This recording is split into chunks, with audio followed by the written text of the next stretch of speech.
안녕하세요, 임준입니다. 자, 오늘은요 13과 직장 생활의 두 번째 시간입니다. 첫 번째 시간에는 어떤 것들을 공부했죠? 여러분 기억하고 계신가요?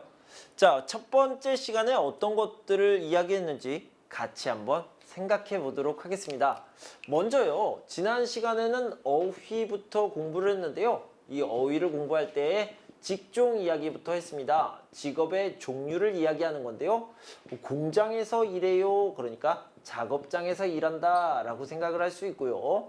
그 다음에 나는 사무실에서 일합니다. 또는 나는 가게에서 매장에서 일을 합니다. 이렇게 이야기를 해봤습니다. 공장에서 일하는 사람들은요, 어떤 것을 만들다, 생산하다 라고 얘기할 수 있는데요. 그래서 생산직이라는 표현을 썼고요. 사무실이니까 사무직이 되겠고요. 가게에서는 물건을 팔다, 그리고 판매하다 라고 얘기할 수 있겠죠. 그래서 판매직이라고 얘기했습니다. 생산직과 판매직에서요, 어떤 것을 관리하는 역할을 하는 거, 관리직이라는 이야기를 해봤습니다. 자, 그리고요, 사무실에서는 사무직들은 어떤 일들을 하고 있을까요? 회의를 한다, 미팅을 한다 라고 얘기를 할 수 있고요.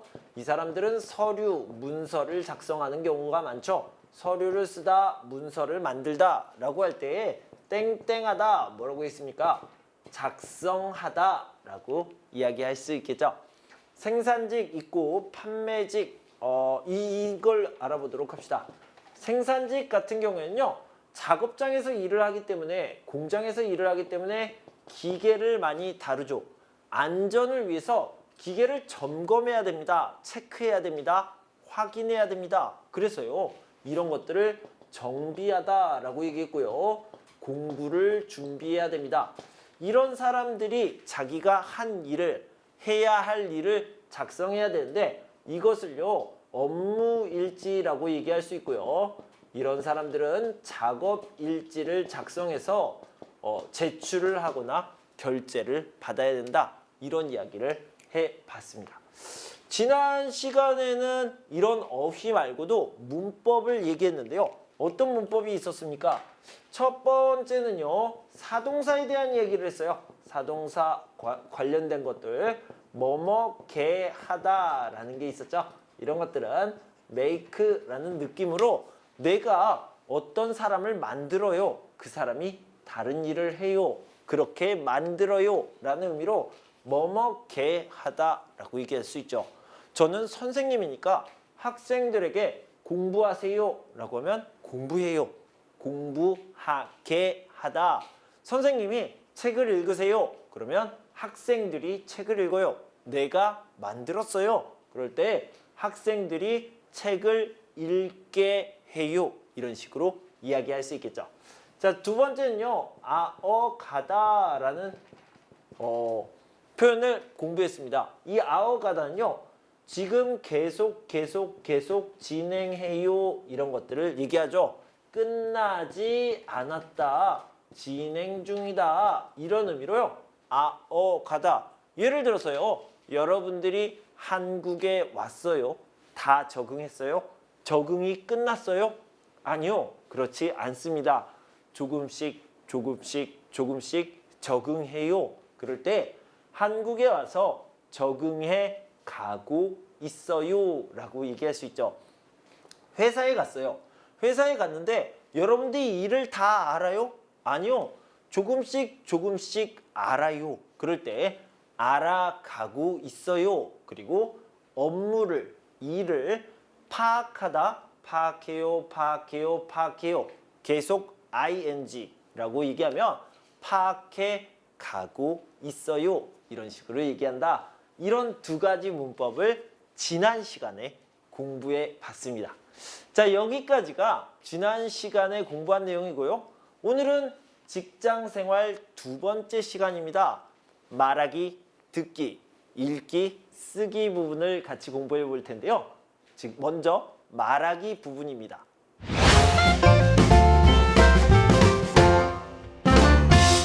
자, 말하기 부분에서는요, 안젤라 씨와 드미트리 씨의 대화가 나옵니다. 두 사람은요, 회사원이에요. 그러니까 이 두 사람 모두 사무직에서 일을 한다라고 생각을 할 수 있겠죠. 사무직에서 일을 하는데 안젤라 씨가 표정이 좀 안 좋아 보여요. 이렇게 표정이 안 좋아 보이니까 드미트리 씨가 물어보죠. 무슨 일 있어요? 안 좋은 일 있어요? 이렇게 물어봅니다. 안젤라 씨에게는 어떤 일이 있었을까요? 자, 이 사람이 사무실에 있는데 부장님이요. 안젤라 씨에게 시켰어요. 지시했어요. 명령했어요. 뭐요? 계약서가 있는데 이 계약서를 번역하세요. 이렇게 얘기했죠. 그래서 뭐라고 표현했냐면 부장님이 저에게 계약서를 번역하게 하셨어요. 이렇게 표현합니다. 부장님이 만들었어요. 안젤라 씨가 계약서를 번역해요. 이렇게 얘기했죠. 그런데요. 안젤라 씨가 계약서 번역이 너무 어려웠어요. 잘 못했어요. 이래서 걱정을 하고 있습니다. 표정이 안 좋습니다. 지금 저는 잘 적응해 가고 있는 줄 알았는데 잘 못하고 있어요. 어떡하죠? 그랬더니 드미트리 씨가 아니 그러면 동료들에게 주변에 있는 사람들에게 물어보세요. 그런데 안젤라 씨는 그것도 고민입니다. 왜냐면 사람들은 내가 잘하는 줄 알아요. 잘 적응해 가는 줄 아는데 사람들을 실망시키고 싶지 않아요. 어떻게 하지요? 그랬더니 드미트리 씨가 아니에요. 직접 물어보는 게 더 좋습니다. 이렇게 조언, 팁 이런 것들을 해주고 있습니다. 자, 말하기 부분을 같이 한번 살펴봅시다. 안젤라 씨, 무슨 안 좋은 일 있어요? 얼마 전에 부장님이 저에게 중요한 계약서를 번역하게 하셨거든요. 그런데 어려운 말이 많아서 제대로 하지 못했어요. 그럼 미리 선배나 동료들한테 물어보지 그랬어요. 사람들은 제가 잘 적응해 가는 줄 아는데 물어보기가 창피하더라고요. 이럴 때는 어떻게 하는 게 좋을까요? 그럴 때는 내가 한 게 맞는지 주변 사람들에게 계속 물어보는 게 제일 좋아요. 이렇게 이야기했습니다. 자, 방금 얘기한 것처럼요. 안젤라 씨가 지금 계약서를 번역해야 됩니다. 부장님이 시키셨어요. 그런데 어려워요. 그래서 고민이 많아요. 동료들에게 물어보고 싶지만 동료들이 실망하면 어떡해요? 걱정돼요. 동료들은 내가 잘 적응해 가는 줄 알아요. 라고 했는데요. 이렇게 드미트리 씨는 아니에요. 그럴 때는 계속 물어보는 것이 좋아요. 이렇게 조언하는 내용이죠. 자, 그러면 다시 한번 읽어보면서 하나씩 살펴보도록 할게요. 안젤라 씨, 무슨 안 좋은 일이 있었어요? 표정이 안 좋아요. 그래서 고민이 있는지 물어보고 있습니다. 얼마 전에 부장님이 저한테 중요한 계약서를 번역하게 하셨거든요. 뭐뭐게 하다라는 것은 부장님이 시키셨어요. 내가 그 일을 해요. 이런 의미가 들어있죠. 그런데 어려운 말이 많아서 제대로 하지 못했어요. 계약서에는요. 전문적인 용어가 많이 나옵니다. 그러니까 여러분들이 배웠던 쉬운 한국말 밥 먹었어요? 이것은 얼마예요? 안녕하세요? 이런 쉬운 말이 아니고요. 회사에서 쓰는 어려운 말들이 많이 있어요. 그래서 번역하기가 어려웠어요. 이렇게 얘기를 하고 있죠. 그럼 미리 선배나 동료들한테 물어보지 그랬어요. 사람들은 제가 잘 적응해 가는 줄 아는데 물어보기가 창피하더라고요. 이럴 때는 어떻게 하는 게 좋을까요? 그럴 때는 내가 한 게 맞는지 주변 사람들에게 계속 물어보는 게 좋아요. 그게 가장 좋아요. 이렇게 얘기했죠. 근데 여러분들이요. 일을 할 때 이게 맞아요? 틀려요? 이렇게 궁금할 때는 계속 물어보는 게 좋습니다. 물론 물어보는 게 어려울 수도 있어요. 하지만 만약에 이것이 틀리면 더 큰 문제가 발생하기 때문에 좀 어렵더라도 좀 어려워도 계속 물어보는 게 좋을 것 같고요. 지금 드미트리 씨도 안젤라 씨에게 그런 조언을 해주고 있습니다. 자, 항상 그랬듯이 노란색 부분의 내용과 그 다음에 초록색 부분의 내용도 좀 바꿔보도록 하겠습니다. 어떤 어려움이 있었습니까? 계약서를 번역하다 어려운 일이 많아서 제대로 하지 못하다, 이런 어려움이 있었죠. 자, 이런 것들을 어떻게 표현했어요? 얼마 전에 부장님이 저한테 중요한 계약서를 번역하게 하셨거든요. 그런데 어려운 말이 많아서 제대로 하지 못했어요. 이렇게 얘기했는데요. 자, 이걸 다른 것으로 바꿔보면 자재를 얼마 전에 부장님이 저한테 자재를 주문하게 하셨거든요. 그런데 잘못 알아들어서 틀리게 주문했어요. 이런 고민들을 얘기하고 있고요.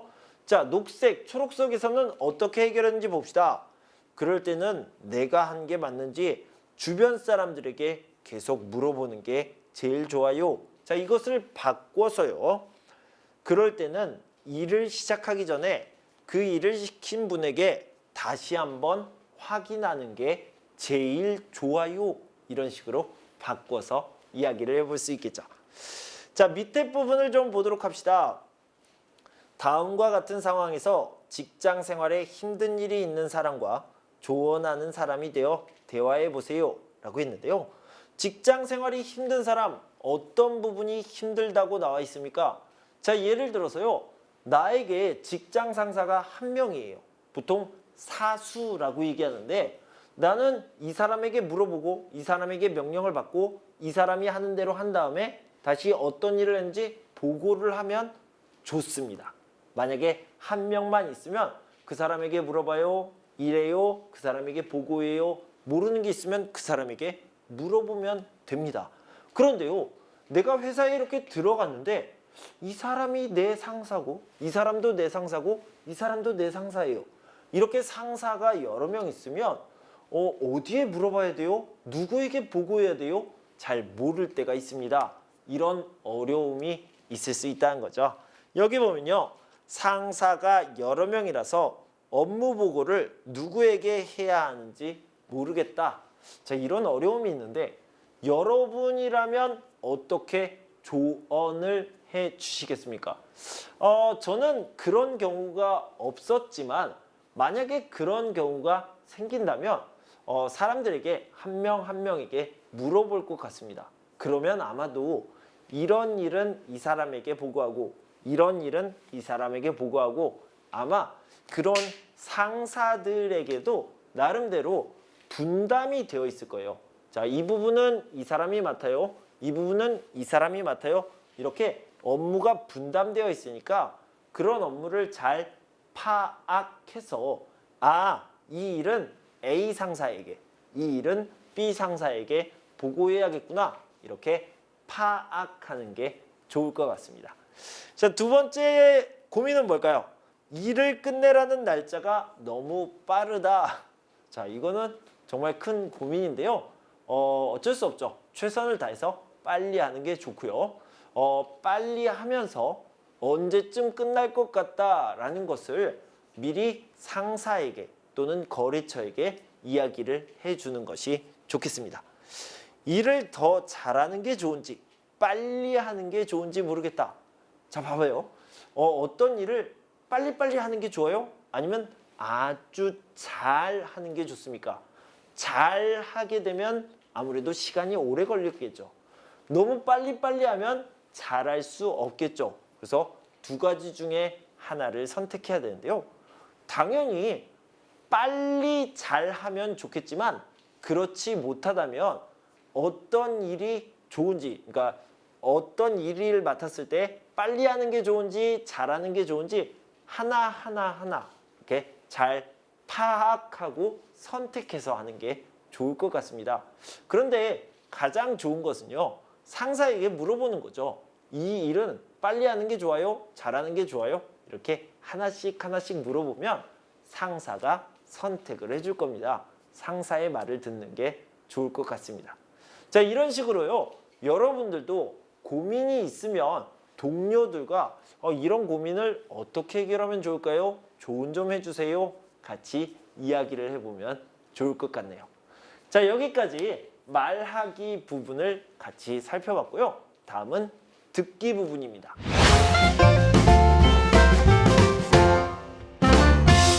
자, 다음은 듣기 부분입니다. 직장 생활의 듣기 부분은요, 선배, 그리고 직장 선배가 되겠죠. 그래서 직장 선배와 안젤라 씨의 대화입니다. 자, 어떤 일이 있었을까요? 이번엔요, 직장에서 휴가를 받는 내용입니다. 휴가를 신청하고 그 시간에 내가 신청한 날짜에 회사를 쉴 수 있죠. 언제든지 쉴 수 있게 되어 있습니다. 그래서 예를 들어서 계약서를 쓰고 그 회사에 들어가면요, 내가 필요할 때, 내가 원할 때 휴가를 쓸 수 있다, 이렇게 얘기할 수 있겠죠. 휴가를 쓰다, 휴가를 사용하는 것을 얘기합니다. 내가 휴가를 쓸 수 있는데요, 먼저 휴가를 신청해야 되죠. 그리고 회사에서 네, 그렇게 하세요, 그날 쉬세요, 이렇게 허락을 하면요, 그때 쉴 수 있는 겁니다. 그런데 계약서에 쓰여진 대로, 그러니까 계약을 한 대로 휴가를 정말로 진짜로 아무 때나 내가 원하는 날짜에 쓸 수 있습니까? 아니요, 사실 그렇지 않습니다. 네? 진짜로 내가 원할 때 쓸 수 없다고요? 회사에서 원할 때 써야 됩니까? 그런 게 어디 있습니까? 이렇게 생각할 수 있는데요. 여러분들이 조금만 바꿔서 다른 시각으로 생각을 해본다면요, 회사에는 일정이 있죠. 그러니까 회사에서 가장 바쁜 날이 있을 수도 있고요, 아니면 아주 중요한 행사가 있을 수 있어요. 아주 중요한 행사가 있을 수도 있습니다. 그래서요, 아주 바쁜 날, 가장 중요한 행사, 이럴 때는요, 사람이 많이 필요해요. 그래서 회사에서 이날 아르바이트를 쓸까요? 아니면 다른 데서 데리고 올까요? 사람이 부족해요. 어떡하죠? 이렇게 고민을 하고 있는데, 예를 들어서 임준 씨가 사장님에게 저는 이날 쉬고 싶습니다. 저는 이날 휴가를 갈게요. 이렇게 얘기하면 회사에서 어떤 느낌이 들까요? 이 사람은 무슨 생각을 하는 거야? 이렇게 이상한 생각을 하게 되겠죠. 그러니까요, 회사에 먼저 물어봐야 되겠죠.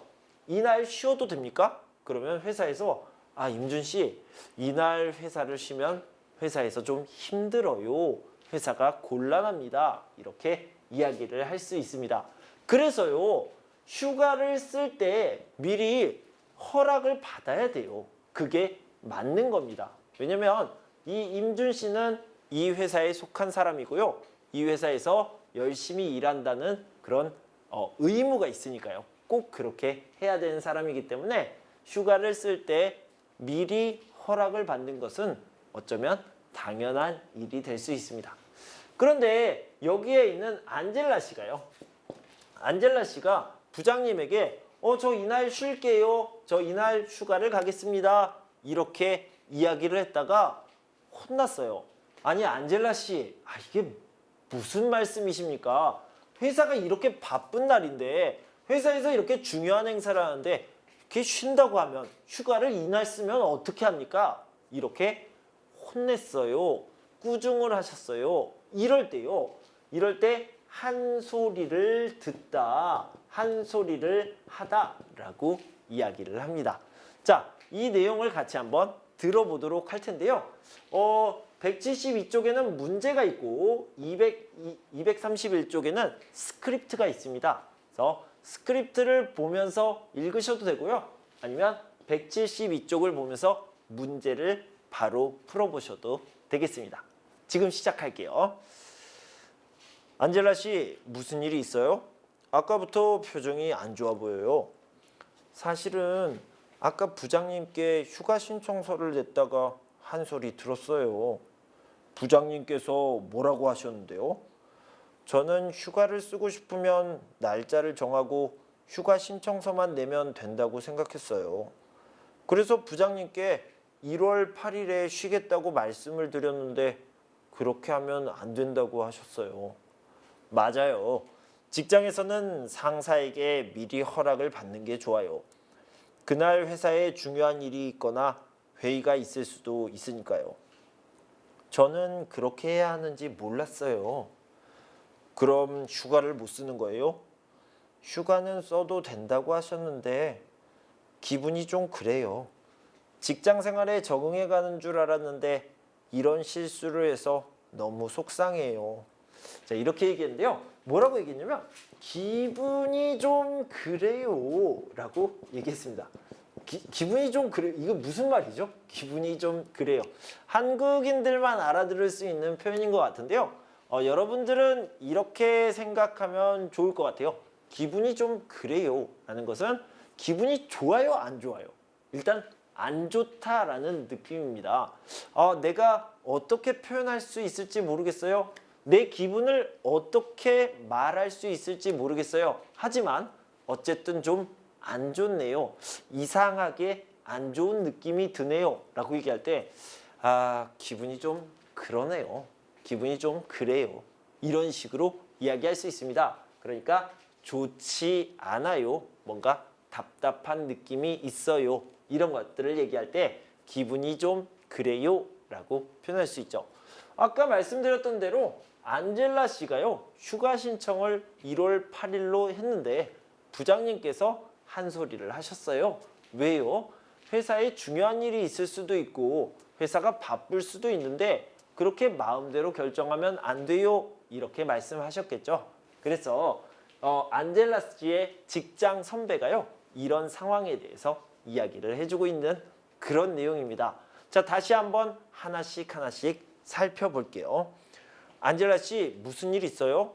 아까부터 표정이 안 좋아 보여요 라고 얘기했더니 사실은 아까 부장님께 휴가 신청서를 냈다가 한 소리 들었어요. 그러니까 혼났어요. 꾸중을 들었어요. 이런 의미가 되겠죠. 부장님께서 뭐라고 하셨는데요? 저는 휴가를 쓰고 싶으면 날짜를 정하고 휴가 신청서만 내면 된다고 생각했어요. 그래서 부장님께 1월 8일에 쉬겠다고 말씀을 드렸는데 그렇게 하면 안 된다고 하셨어요. 이렇게 얘기했죠. 안젤라 씨가 아주 잘못한 건 아니에요. 원래 쉬고 싶을 때 쉬면 됩니다. 아마 회사의 규정이 그렇게 되어 있을 거예요. 그런데요. 회사의 입장에서 보면 미리 회사와 맞춰가는 게 좋겠다. 이렇게 생각을 한 거겠죠. 맞아요. 직장에서는 상사에게 미리 허락을 받는 게 좋아요.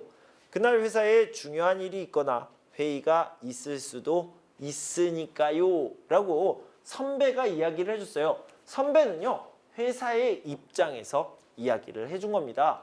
안젤라 씨가 잘못한 것은 아니에요. 하지만요 미리 허락을 받는 게 더 좋아요. 이렇게 부드럽게 표현을 해준 거죠. 저는 그렇게 해야 하는지 몰랐어요. 그럼 휴가를 못 쓰는 거예요? 휴가는 써도 된다고 하셨는데 기분이 좀 그래요 라고 했죠. 기분이 좀 그래요. 별로 안 좋아요 라고 얘기했습니다. 직장 생활에 적응해 가는 줄 알았는데 이런 실수를 해서 너무 속상해요. 기분이 좀 그렇다, 너무 속상하다 이렇게 같은 표현이라고 생각하시면 되겠습니다. 자, 이제 172쪽의 문제를 풀어보도록 하겠습니다. 172쪽을 보면요. 안젤라 씨는 부장님께 어떤 서류를 냈습니까? 라고 했는데요. 어떤 서류예요? 휴가를 신청합니다. 휴가 신청서를 냈다. 이렇게 얘기해주면 되겠죠. 자, 2번을 봅시다. 선배는 휴가를 신청하기 전에 어떻게 하면 좋다고 했습니까? 뭐예요? 허락을 받는 게 좋다라고 했죠. 누구에게요? 상사에게 미리 허락을 받는 게 좋다라고 얘기했죠. 받는 게 좋아요. 이런 식으로 얘기를 했습니다. 자, 3번은 OX 문제입니다. 안젤라 씨는 선배에게 휴가 신청서를 냈다? 아니요. 부장님께 휴가 신청서를 냈고요. 휴가를 가고 싶으면 동료와 먼저 상의해야 한다? 아니요. 직장 상사에게 허락을 받는 게 좋다고 했죠. 안젤라 씨는 직장 생활에 익숙해져서 실수를 하지 않는다? 아니요. 오늘도 실수를 한 것 같네요. 휴가 신청서를 내기 전에 상사에게, 부장님께 먼저 물어봤어야 되는데 이건 실수라고 볼 수 있겠죠. 자, 이렇게 듣기 부분을 같이 살펴봤습니다. 자, 다음은 읽기 부분입니다.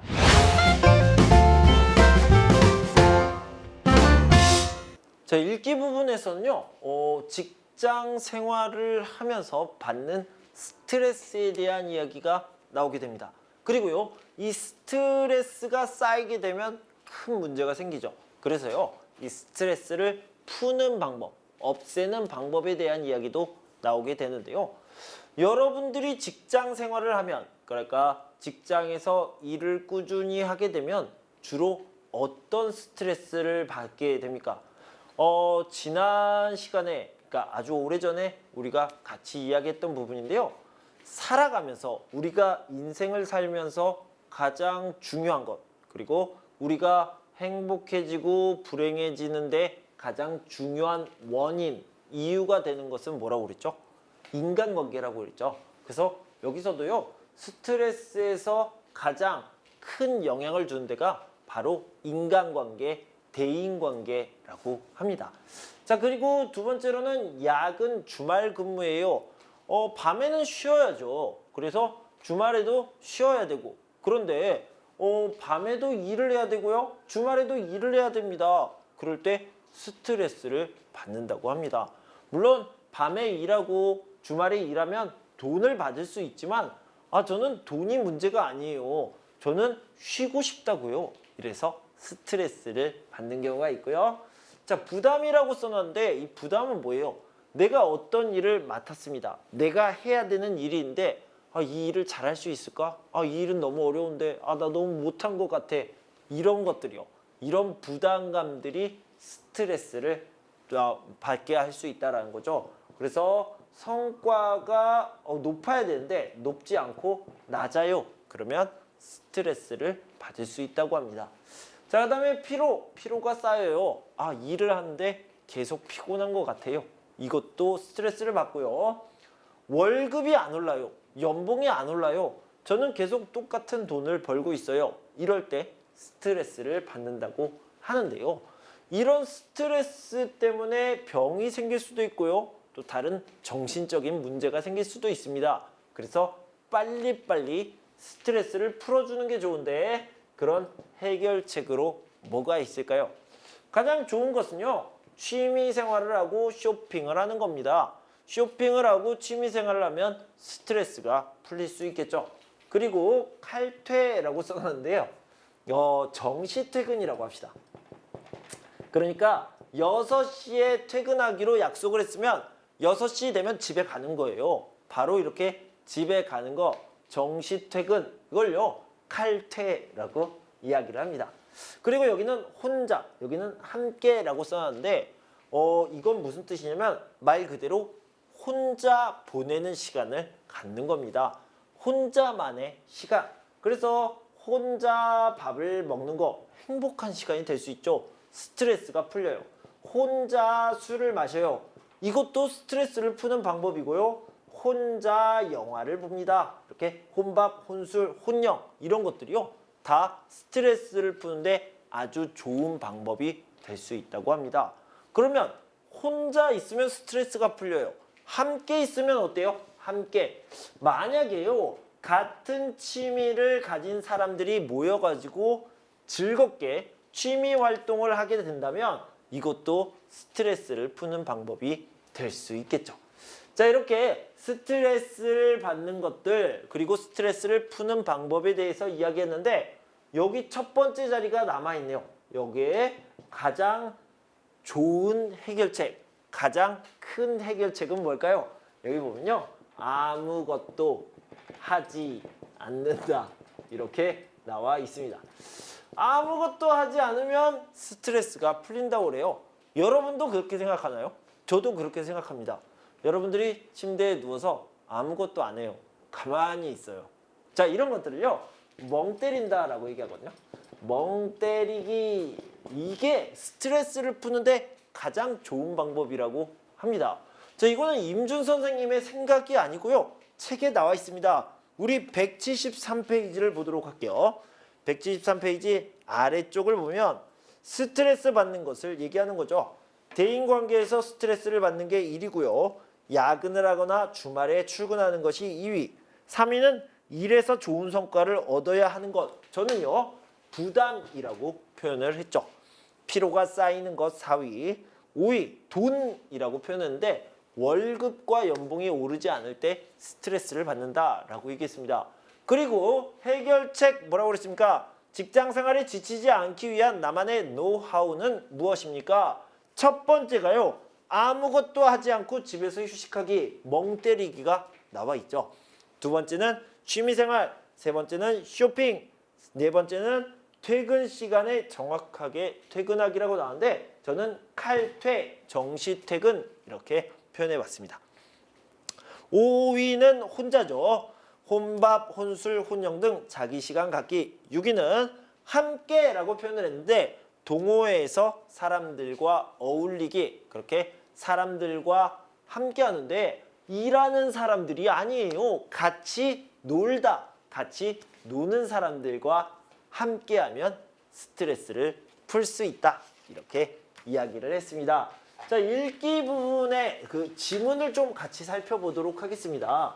읽기 부분의 지문은요, 방금 봤던 어휘들을 가지고 이야기를 하는데 어떤 내용이 나와 있습니까? 174페이지를 보면요, 셀러리맨, 그러니까 월급을 받는 사람들이 직장 생활의 어려움을 이렇게 이겨낸다. 이게 주제, 제목이 되겠는데요. 방금 얘기한 것처럼 셀러리맨, 직장 생활을 하는 월급을 받는 사람을 이야기합니다. 자, 먼저요. 어떤 부분에서 스트레스를 많이 받는지 이런 것들을 알아보고요. 그 다음에 두 번째로는 어떻게 하면 스트레스가 풀리는지 이런 것들을 알아볼 겁니다. 여기 보면요. 잡코리아라는 기관에서 1049명의 직장인을 대상으로 조사를 했는데 스트레스를 가장 많이 받는 것은 대인관계 때문이다. 그 다음에 주말에도 출근해야 되고 야근을 해야 된다. 이게 두 번째로 나왔고요. 세 번째는 피로가 많이 쌓인다. 이런 것들을 얘기해야 됩니다. 그 다음에 뭐 부담이 간다. 내가 해야 하는 일에 성과를 내야 되는데 그렇지 못할 때 스트레스를 많이 받는다. 이런 것들을 얘기했고요. 스트레스를 풀 때는 어떤 것이 가장 좋습니까? 라고 했는데 방금 얘기했던 것처럼 아무것도 안 해요. 가만히 있어요. 이럴 때 스트레스가 풀린다. 또는 취미나 쇼핑으로 스트레스를 풀 수 있다. 이런 얘기를 하고 있습니다. 이 부분을 같이 한번 읽어보도록 하겠습니다. 셀러리맨, 직장 생활의 어려움 이렇게 이겨낸다. 잡코리아가 직장인 1049명을 대상으로 직장에서 가장 힘든 일과 힘든 일을 어떻게 이겨내는지 설문조사를 실시했다. 첫 번째는 직장 생활을 하면서 언제 힘든지 물어봤다. 가장 많은 대답은 직장인들은 대인관계 때문에 스트레스를 받아서 힘들다는 것이었다. 직장에서는 성격이 다른 다양한 사람과 같이 일해야 하고 사장님, 부장님, 차장님, 대리님 등의 상사와의 상하관계도 어렵다고 한다. 다음으로 야근을 하거나 주말에 출근을 해야 할 때 힘들다고 한다.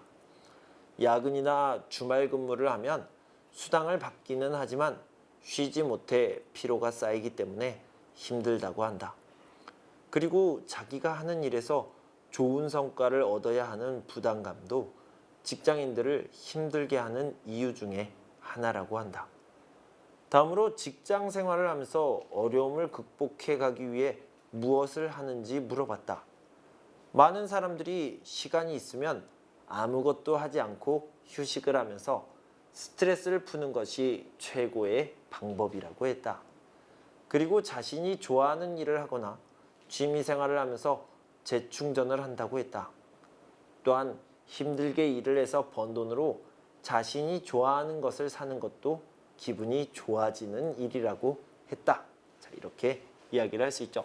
자, 마지막 부분에서는 뭐라고 얘기했습니까?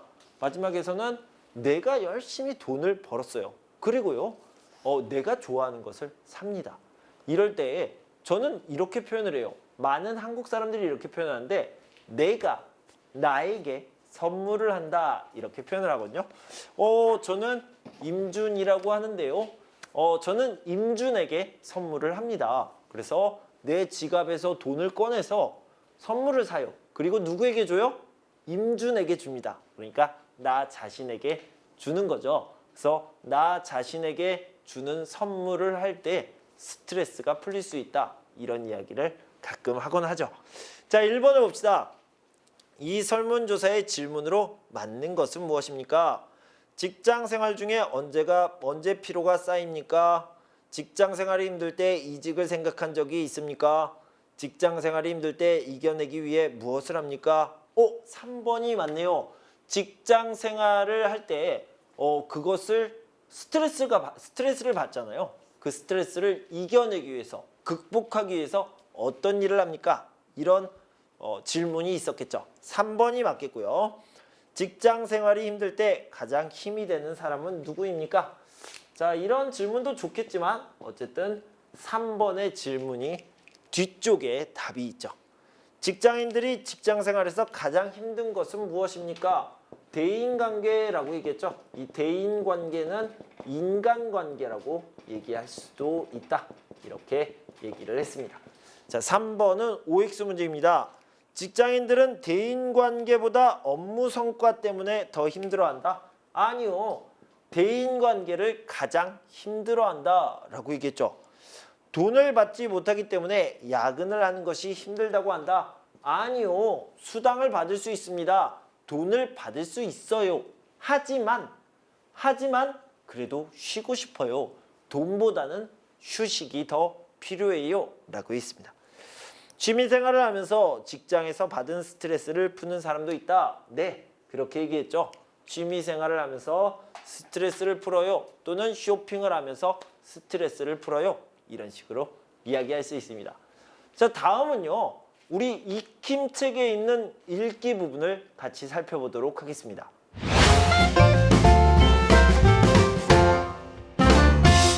자, 익힘책 112쪽에 나와 있는 명함에 관련된 이야기를 좀 해보도록 하겠습니다. 여기에는 명함이 하나 있네요. 명함이 하나 있는데 안젤라 조이라는 사람이고요. 이 사람은 대리님이네요. 국제영업부의 대리님인데요. 한국무역이라는 회사에 다니고 있고요. 그 안젤라 씨는 국내 영업 일을 하고 있습니까? 아니요. 명함에 보면요. 국제영업이라고 얘기했습니다. 다른 나라에서 영업을 하는 거죠. X가 되겠네요. 자, 그다음에 안젤라 씨는 한국무역회사에 다닙니까? 네, 방금 얘기한 것처럼 한국무역회사를 다니고 있습니다. 그래서 두 번째는 O가 되겠죠. 안젤라 씨는 이 회사의 과장이다? 아니요. 대리입니다. 그렇죠? 그래서 X가 되겠습니다. 그래서 과장이 아니라 대리다. 이런 직함도 들어가 있고요. 어떤 회사에 어떤 부서에서 다니는지, 그 다음에 이메일 주소나 모바일 폰 주소, 모바일 넘버 이런 것들이 들어가 있는 게 바로 네임카드, 명함이 되겠죠. 자, 이 명함을 주고받는 문화가 있는데요. 요즘은 SNS, 카카오톡 이런 것들로 서로 연락처를 교환할 수 있지만 옛날에는요. 이 명함을 주고받으면서 연락처와 정보를 주고받을 수 있었습니다. 이 명함은요. 만나면 어떤 사람을 처음 만나게 되면 명함을 꺼내서 이렇게 드리게 되는데요. 이런 명함을 주고받을 때 규칙이 몇 가지가 있습니다. 어떤 규칙이 있냐면요. 먼저 아랫사람이 먼저 주다라고 얘기할 수 있습니다. 먼저 주다. 그래서 윗사람과 아랫사람이 만나면요. 아랫사람이 윗사람에게 먼저 주고 윗사람은 그 다음에 주게 됩니다. 이렇게 명함을 주고받는 순서가 있는데 아랫사람이 먼저 준다. 이것을 알아두시고요. 자, 두 번째로는 방향입니다. 예를 들어서 이 사람이 이 사람에게 주는데 이렇게 방향을요. 이 사람이 받는 거잖아요. 이 사람이 받다. 받는 사람이 이렇게 임준 이름을 똑바로 볼 수 있도록 방향을 바꿔서 줘야 됩니다. 그래서 별거 아니지만 이런 것도 중요한 예의가 될 수 있다는 거죠. 자, 라고 이 사람이요. 이 명함을 받잖아요. 받으면 바지 주머니에 넣으면 안 됩니다. 바지 주머니에 넣지 말고 양복 상의, 그러니까 위에 있는 주머니에 넣어야 되고요. 그 다음에 자, 윗주머니 이렇게 얘기할게요. 윗주머니에 넣어야 되고 또 다른 규칙이 하나 더 있는데 지금은 처음 만나서 뭐라고 있어요? 미팅을 하고 있죠. 회의를 하고 있잖아요. 그러면 미팅이 끝나고 나서 주머니 또는 지갑에 이렇게 넣어야 됩니다. 그러면 미팅이 진행되는 동안에는 어떻게 해야 됩니까? 자, 여기 책상이 있으면요. 여기에다가 이렇게 명함을 잘 놔둬야 됩니다. 그리고 여기서 회의를 진행해야 되겠죠. 미팅이 끝나고 나면 이 명함을 가지고 윗주머니에, 바지가 아니고요. 윗주머니에 넣어야 된다고 합니다. 사실 임준 선생님도 잘 몰라요. 저도 잘 모르는 이야기입니다. 왜냐면요. 이 명함은 회사에서는 지금 사용하고 있긴 하지만 좀 옛날 문화라는 느낌이 있어요. 시대가 많이 바뀌었으니까요. 하지만 임준 선생님이 이렇게 잘 알고 있는 것처럼 제가 알아본 것처럼 여러분도 알아두시면 도움이 될 것 같습니다. 언젠가 필요할 수도 있고요. 우연한 기회에 명함을 받을 수도 있으니까요. 그때 예의를 갖춰서 행동하면 좋을 것 같습니다. 자, 이 부분을 한번 읽어보도록 하겠습니다. 직장 생활을 하다 보면 명함을 주고받을 때가 많습니다. 명함을 주거나 받을 때는 어떻게 하면 좋을까요? 첫 번째, 명함을 줄 때는 자기소개를 짧게 하고 주는 것이 좋습니다. 두 번째, 명함은 아랫사람이 먼저 전달하고 다른 곳을 방문했을 때는 방문한 사람이 먼저 줍니다. 세 번째, 명함을 전달할 때는 상대방이 읽기 편하게 자신의 이름이 상대방 쪽을 향하도록 줍니다. 마지막으로 명함을 받았을 때는 하의 주머니, 그러니까 바지 주머니, 치마 주머니를 말하는 거죠. 하의 주머니에 넣지 않고 상의 주머니, 윗옷을 얘기합니다. 윗옷 주머니에 넣습니다. 그리고 미팅이 끝나기 전까지 받은 명함을 지갑이나 주머니에 넣지 않는 것이 좋습니다. 자, 무엇에 대한 이야기입니까? 당연히 명함을 주고받는 법에 대한 이야기를 하고 있고요. 윗글의 내용과 같은 것을 골라봅시다. 다른 회사에 가면 먼저 명함을 줄 때까지 기다린다. 아니요. 내가 다른 회사에 갔으니까 거기를 방문한 사람이잖아요. 그래서 방문한 사람이 먼저 주는 게 맞죠. 자, 2번. 명함을 줄 때는 상대방이 읽기 편한 방향으로 준다? 이거예요. 자, 이런 방향으로 줘야 된다. 이게 맞고요. 명함을 받으면 바로 지갑에 넣는다? 아니요. 미팅이 끝나고 나서 넣는 것이 좋습니다. 미팅이 끝날 때까지 넣지 않는 것이 좋다. 이게 좋다고 얘기했습니다. 자, 이렇게 읽기 부분을 같이 살펴봤고요. 자, 마지막으로 쓰기 부분을 살펴보도록 하겠습니다.